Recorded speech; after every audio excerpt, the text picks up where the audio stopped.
একসময় কন্নড় সিনেমার পরিচিত মুখ ছিলেন তিনি, তবে বর্তমানে রূপালী পর্দার জীবনকে ছাপিয়ে ব্যক্তিজীবন নিয়ে বেশি আলোচিত দক্ষিণী সিনেমার জনপ্রিয় অভিনেত্রী রাধিকা কুমারস্বামী। তবে এই আলোচনার মূল কারণ অভিনেত্রীর অসম বিয়ে।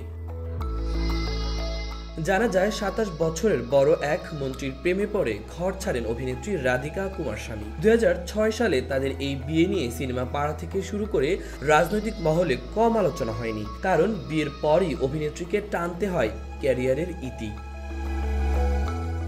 বলা হচ্ছে কর্ণাটকের সাবেক মুখ্যমন্ত্রী এইচ.ডি. কুমারস্বামীর কথা, যার সঙ্গে অভিনেত্রীর বয়সের পার্থক্য ছিল ২৭ বছর। আর সে কারণেই এই বিয়েতে মত ছিল না রাধিকার বাবার। তবে নাছোড়বান্দা রাধিকা কোনোভাবেই পিছু হটতে চাচ্ছেন না। বয়সের বিস্তর পার্থক্য থাকলেও কুমারস্বামীকে বিয়ে করবেন তিনি, তাই তো পরিবারের অমতে গিয়ে ঘর ছাড়েন এই অভিনেত্রী।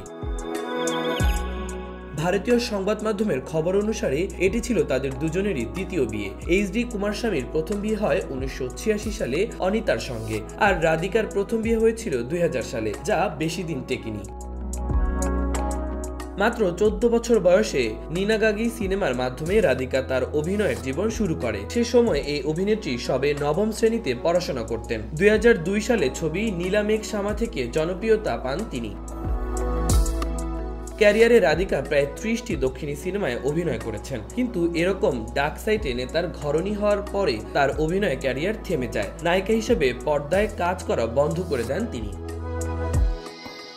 এরপর অভিষেক ঘটে চলচ্চিত্র প্রযোজক হিসেবে। নির্মাতা হিসেবে তার প্রথম ছবি ছিল লাকি। সময়ের সঙ্গে দক্ষিণী সিনেমায় নিজেকে প্রযোজক হিসেবে প্রতিষ্ঠিত করেন তিনি।